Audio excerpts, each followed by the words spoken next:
कहाँ पर है डॉक्टर? उसका काम क्या होता है? पागल किसी और को बनाए। क्या तरीका है आपका? मुझे डॉक्टर यहाँ पर नहीं है। ये सब नौटंकी करना बंद कीजिए। आप देखते हैं आप कैसे अपने हिसाब से करते हैं। कहाँ पे है? ऊपर वाला स्टाफ बोल रहा है नीचे है, नीचे वाला बोल रहा है ऊपर है। बिहार के उप मुख्यमंत्री तेजस्वी यादव के स्वास्थ्य विभाग में एक बहुत बड़ा घोटाला सामने आया है और सबसे बड़ी बात यह है कि राष्ट्रीय जनता दल के विधायक चेतन आनंद ने ही इसका खुलासा किया है। आखिर तेजस्वी यादव के स्वास्थ्य विभाग का ये बड़ा घोटाला क्या है, हम इसके बारे में 3 से 4 मिनट की रिपोर्ट में आपको तमाम बातें बताने जा रहे हैं।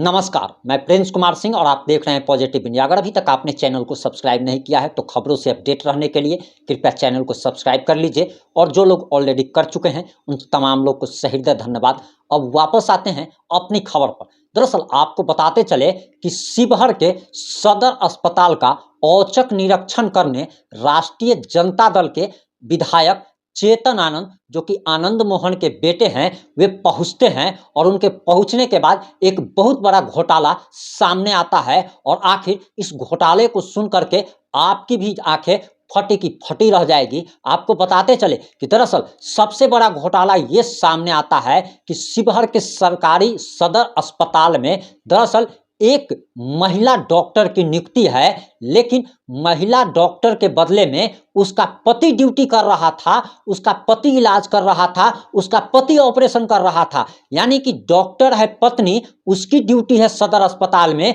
लेकिन उसके जगह पर पति ड्यूटी कर रहा था। इस बात को जरा आप ऐसे समझने की कोशिश कीजिए कि आपके गांव के, आपके मोहल्ले के जो मुखिया होता है, जो वार्ड कमिश्नर होता है, उसमें कोई भी व्यक्ति, यानी कि एक महिला खड़ी होती है, महिला चुनाव जीतती है, लेकिन उसका पति जो है वो सारा कार्यभार संभालता है। हमारे बिहार में तो उसको मुखिया पति कहा जाता है, वार्ड कमिश्नर पति कहा जाता है। लेकिन आखिर ये कैसे हो सकता है? ये तो थोड़ा सा समझने की बात है कि मुखिया महिला के बदले में उसका पति काम कर रहा है, लेकिन जरा ये समझने की बात है कि आखिर अस्पताल में बिना आप डॉक्टरी पढ़े हुए, बिना आप नॉलेज के कैसे किसी का इलाज कर दे सकते हैं, कैसे किसी का ऑपरेशन कर दे सकते हैं? यानी कि जिंदगी के साथ कैसे खिलवाड़ किया जा रहा है, इस बात को समझने की जरूरत है। और ये सबसे बड़ा घोटाला इसलिए है क्योंकि लोगों के जान के साथ खेला जा रहा है। आप जरा समझने की कोशिश कीजिए कि पत्नी है डॉक्टर और इलाज कर रहा है पति।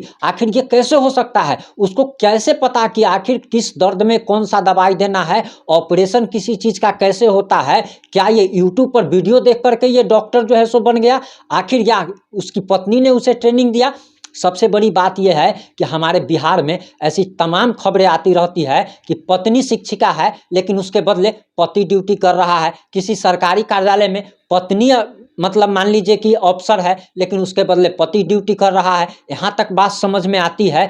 यहाँ ऐसा भी बात समझ में आता है कि मान लीजिए कि मुखिया जो है या वार्ड कमिश्नर या जनप्रतिनिधि, उसकी पत्नी है, उसकी पत्नी उस पद पर है लेकिन पति कुछ काम कर दे रहा है। ये बात थोड़ा बहुत समझ में आती है, लेकिन आखिर ये कैसी बात है कि पत्नी डॉक्टर और पति इलाज कर रहा हो? ये जान के साथ खिलवाड़ किया जा रहा है। वहीं आपको बताते चले कि जब चेतन आनंद इस बात को देखते हैं तो वे हत्थे से, यानी कि आप कह लीजिए कि भड़क जाते हैं, बिहारी भाषा में कहा जाए तो बमक जाते हैं। और तुरंत जो है सिविल सर्जन को फोन लगाया जाता है। सिविल सर्जन को फोन लगाने के बाद काफ़ी डांटते हैं। उसके बाद उस जिले के जिलाधिकारी से बात की जाती है और चेतन आनंद इस डॉक्टर पर कार्रवाई की बात कहते हैं। लेकिन सबसे बड़ी बात तो यह है कि इस डॉक्टर को सीधे फांसी की सजा दे देनी चाहिए, वरना इसे किसी चौराहे पर गोली मार दी जानी चाहिए। और यह ऐसा इसीलिए हम मांग कर रहे हैं। और क्या आप हमारी मांग से सहमत हैं या नहीं हैं? आप कमेंट करके जरूर बताइएगा,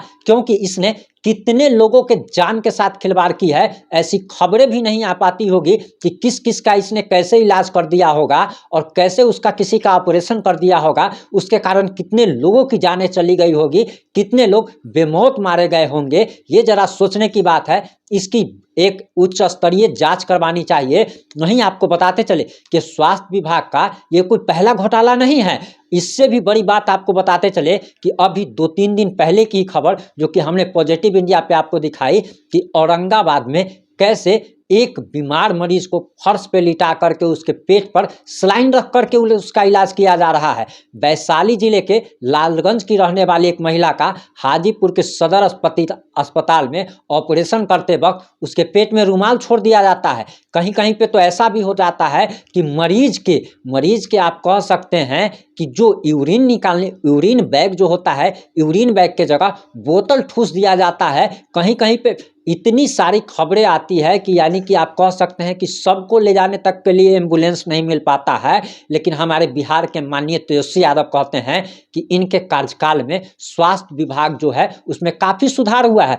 इससे पहले भाजपा के भी कई लोग रहे, लेकिन आपको बताते चले कि भाजपा के एक नेता है मंगल पांडे, ये भी स्वास्थ्य मंत्री थे। इनके राज्य में आप कह सकते हैं कि स्वास्थ्य व्यवस्था बद से बदतर हो चुकी थी और उससे भी बदतर अब तेजस्वी यादव के शासनकाल में हो गई है। यानी कि चाहे बीजेपी का शासन रहे या फिर आरजेडी का शासन रहे, ये जितने भी पार्टियों के नेता हैं ये जनता को मूर्ख बनाने का काम करते हैं। कोई भी ये लोग काम नहीं करते हैं। एक दूसरे को गाली दे करके लोगों को जातियों और धर्म में बांट करके वोट लेना जानते हैं। चाहे एनडीए की सरकार रही हो या फिर आरजेडी की सरकार रही हो, आखिर किसी ने भी स्वास्थ्य व्यवस्था में सुधार करने का कोई भी प्रयास नहीं किया। हॉस्पिटल में दवाई नहीं मिल पाती है। गरीब लोग, आजकल इलाज इतना ज़्यादा महंगा हो गया है कि गरीब लोग निजी आप कह लीजिए, प्राइवेट हॉस्पिटल में नहीं जा पाते क्योंकि इलाज के लिए उनके पास उतना पैसा नहीं है। सरकारी हॉस्पिटल में जाते हैं और सरकारी हॉस्पिटल में जो लोग जाते हैं, ज़रा सोचने की बात है कि किसी महिला के पेट में कपड़ा छोड़ दिया जाता है, उसको जब दर्द होता है अल्ट्रासाउंड कराया जाता है तब पता चलता है। ऐसे में ये लोग कितने लोगों के जान के साथ खिलवाड़ कर रहे हैं। ये लोग हत्यारे हैं और हत्यारा कहना इन लोगों को कोई भी गलती नहीं होगी क्योंकि ये लोग जनता के जान से खेल रहे हैं। आपकी इस मुद्दे पर क्या राय है? आप अपनी प्रतिक्रिया देना ना भूलिएगा। जुड़े रहें हमारे साथ। जय हिंद, जय भारत, जय जय भैया।